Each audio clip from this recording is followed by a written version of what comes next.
So a couple weeks ago, we did a gold farming video when Sab dropped because obviously she was super busted for any kind of multi-target, PvE content. Obviously, because she has two super strong AoEs, she slots into any kind of farming team. So we didn't really look at the Anvil dungeon, so we're going to go ahead and do that today. The team that we're going to be using is Sab, Tyr, and then the back slot is going to be Red Donna Liz. Now, this blank slot's going to be a flex slot, so we'll talk about that in a second. Obviously, Sab, again, like I said, she is the kind of queen of AoEs. Her damage is really strong. Tyr's super good backup. Weak point, you can't go wrong with weak point AoE. Then, obviously, we got Red Donna Liz because this is a time limit dungeon. And in case you aren't aware what a time limit dungeon is, ask yourself, did I have to use an anvil to get in? That would indicate, yes, it's a time limit dungeon. So, she's going to be buffing our damage based on the enemy's HP that is increased by a unique or buff. And then we have our Holy Relic that is going to give us an attack buff, 50%. We know it works in the back slot because we have that little hand icon, so that's great. And I guess I should go without saying that their gears are going to be on attack gears. But Sabunak is on borrowed attack gear, and then Tyr has his own engraved set. So the flex slot here, ideally, should be an unknown buffer that has a AoE attack, and then some random bullshit debuff, buff, heal, taunt, shield, whatever. Doesn't matter. So I like to use Victoria because she does simultaneously give a little bit of a juice to unknowns. And she does have a debuff that will never get used because of Tyr passive. And then an AoE in case things go wrong. Now, who else could that work for? Well, that could probably work for Infinity Merlin, green.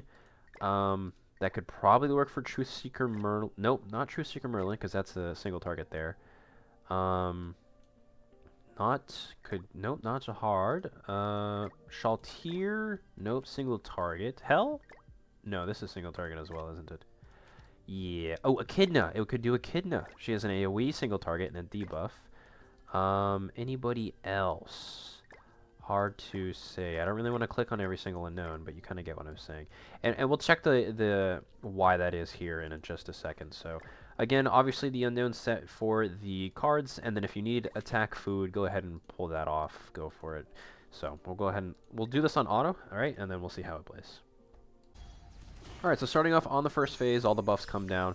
Biggest thing here is that Tyr passive is going to immediately proc, right? So that drops the crit resistance of the enemies.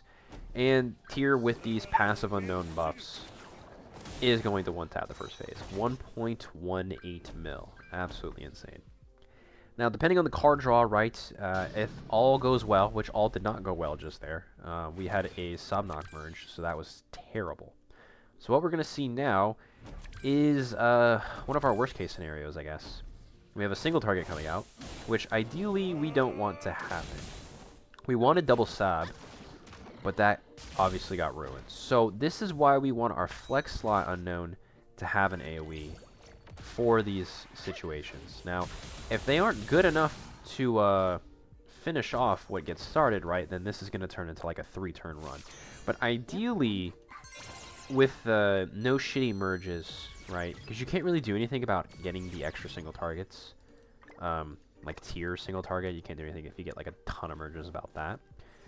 Because there isn't really like a 2, 4, 6 tuple AoE super efficient farming team for Anvils. Just because of the nature of Anvils, right? It's multi-wave, so you can't do much about it.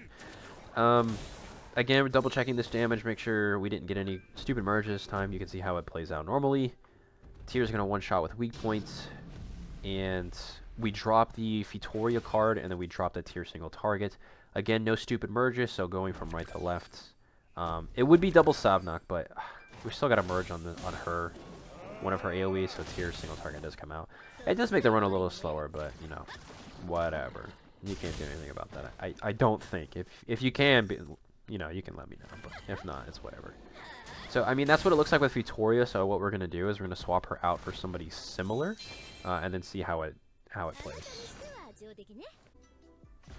Alright, so like we mentioned, I think when we were going through all the units, Echidna is another very strong option because she does simultaneously do a couple buffs to the unknown team here and there. So, if she has to, you know, she can drop the AoE, but she might not have to.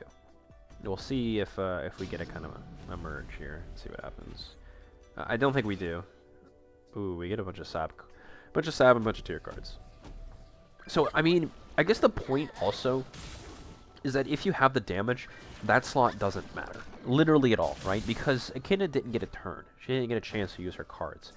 The only time, like I mentioned, is that you get some shitty merges, and, I don't know, maybe her AoE turns into a rank 2 on phase 2, and she has to come out.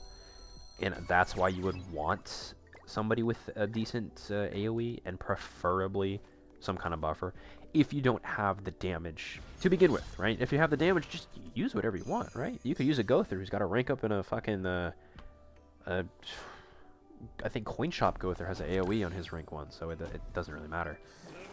Okay, here's an example. We got a merge on Sob, so both of her cards are gone, and we have to use Echidna. So let's see, does Echidna have the damage to sort of help us out here? We are extra cucked because of a single target. Double. So, ooh, ugh. This is interesting. We got a weak point, though, so that helps. Does his weak point kill this phase? Oh, like I said, it's not strong enough to tap here. 1.6, it does do more damage. Now we're just hoping that a rank 2 Echidna will somehow pull this off, which, I don't know. Is she even strong? She does stack a fuck ton of attack related. It's still enough to get the job done. Wow, okay. So I guess the point here really is that this slot, very flexible, just use what you have that kind of meets the criteria that I mentioned before. And if all goes well, this turns into a very efficient 2-turn farming team. So if you guys like it, drop a thumb, maybe sub if you're into that, and I'll see you in the next one.